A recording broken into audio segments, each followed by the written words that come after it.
Hi, today we're going to go through Posterior Strength B here at the Hub PT in High River. So to start, you just need a mat, body weight, that's it, nothing else. We're going to go and open up our hamstrings and all those posterior chain muscles. So 8 active isolated stretches through the hamstring, gentle tug to help lengthen that stretch. You're going to stick to one side at a time before moving to the other side. Then you're going to go into 8 bent knee, active isolated hamstring stretches.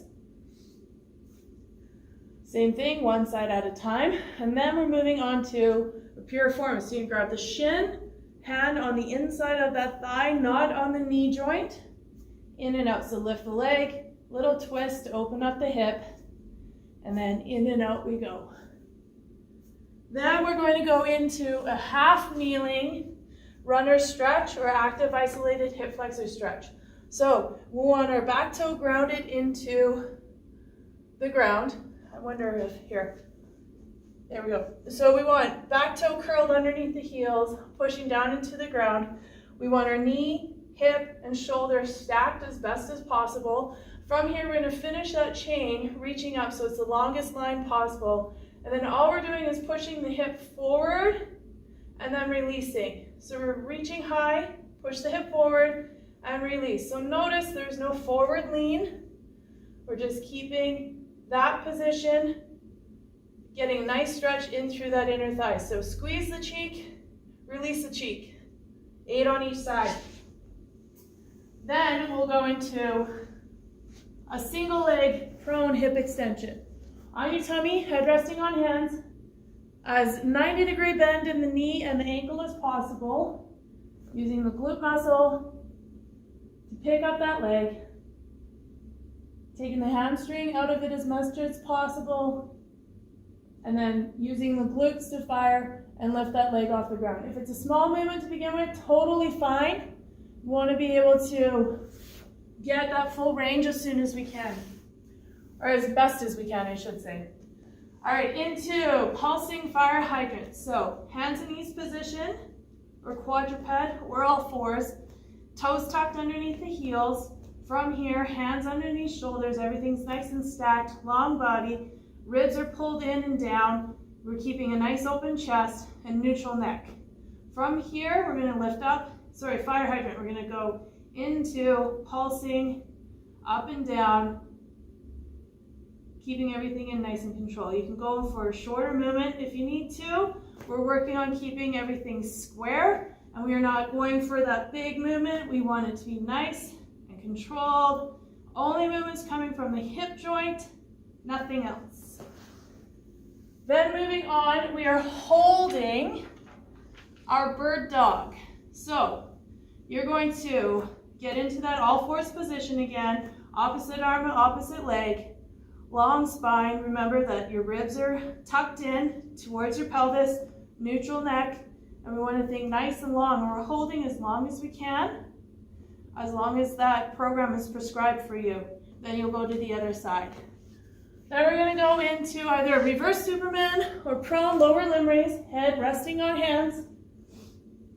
Keep the legs straight, squeezing through that low back and butt cheeks to lift the legs up off the ground. Again, if it's a small movement, totally fine. If your strength and flexibility allows you to have a big lift, then go for it. We want to maximize our range of motion. Then we're going to go into reverse plank hold. So on your back, you're going to get the heels underneath the knees, hips in line with heels, knees are in line as well, so we're not splaying through our legs. We're going to press up into our shoulders. We're going to try and get to as straight a line as possible from knee to hip to shoulder. And then we're going to go into either a vertical leg or a straight leg. Rod through the knees, keeping them in line. Hips are square. We're working on trying to balance through our physical proprioception, or go through this way. You can work on some flexibility at the same time. You'll do it prescribed amount of time on each side. And then we're going to go into now the donkey kick micro pulse. So hands and knees again, all fours, toes tucked in. We're going to get the ribs again tucked and pulled towards those hips, neutral neck, and from here, pulsing. There we go. Small range of motion, keeping everything square, working on our balance, feeling how much our core is working inside, and then you'll do the same rep count as prescribed per side.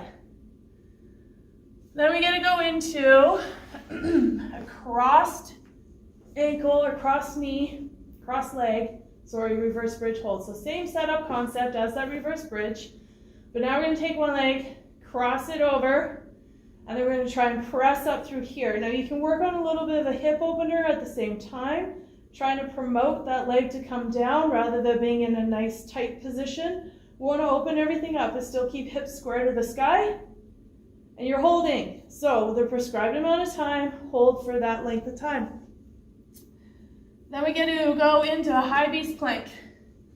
We're holding on this one and we can work on our breathing skills at the same time. So from here, all fours position, toes curled underneath the heels, ribs tucked in, pressed in toward, not pressed, but pulling in towards our hips, nice flat back, open chest, neutral neck.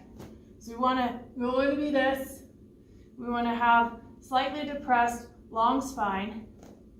From here, you can take a great big breath in through your nose, and then come on up and think of nice, long, controlled breaths, holding all of those positions. If you start to shake, lower down, reset,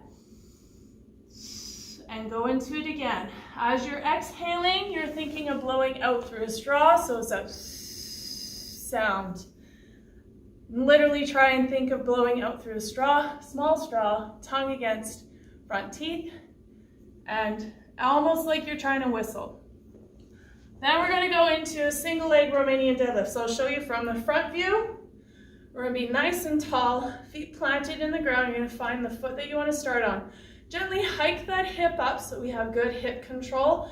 And then from here, soft bend in that knee. And we want to think of hinging through the hip, keeping everything nice and strong. So we're going to move up and down, working on that balance point.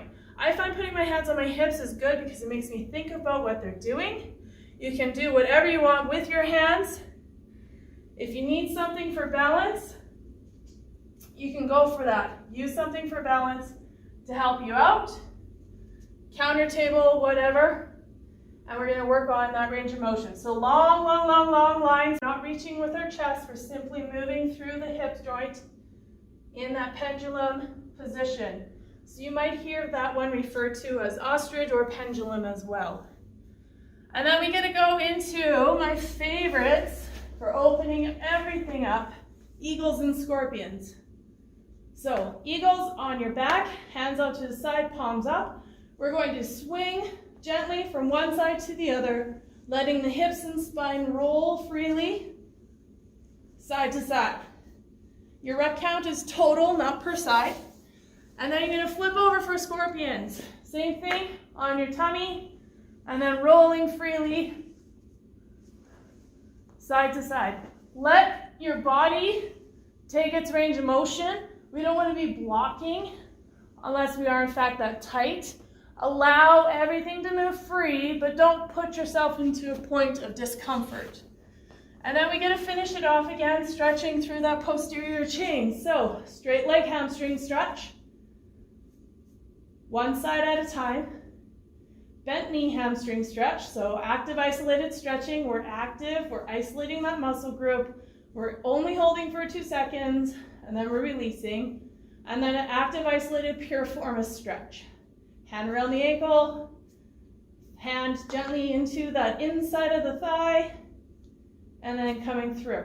We don't want to go into like a big exaggerated pigeon. We actually want to be able to almost stay in that open hip, but allowing that twist to happen here. So this is your block, and then this is your twist. So arm will hold that position as you go into it.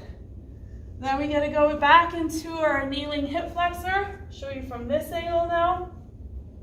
Reaching high, pushing forward, and releasing. Again, not putting pressure into the front. All of the weight is actually driving straight down into that grounded side, holding in there. And then lovely child's pose, which is heavenly. Butt towards the heels, walk your hands out, reach as far as you can, and rest your head on the mat. Then if you have a tall bench or a tall bed where you can take your butt, put it on the very, very edge, let one leg completely drop down, and then hug that other leg in and hold, letting the other leg drop down and open up all of those hip flexors and the rectum, you're golden. And that is your finish for it. So that is posterior strength B.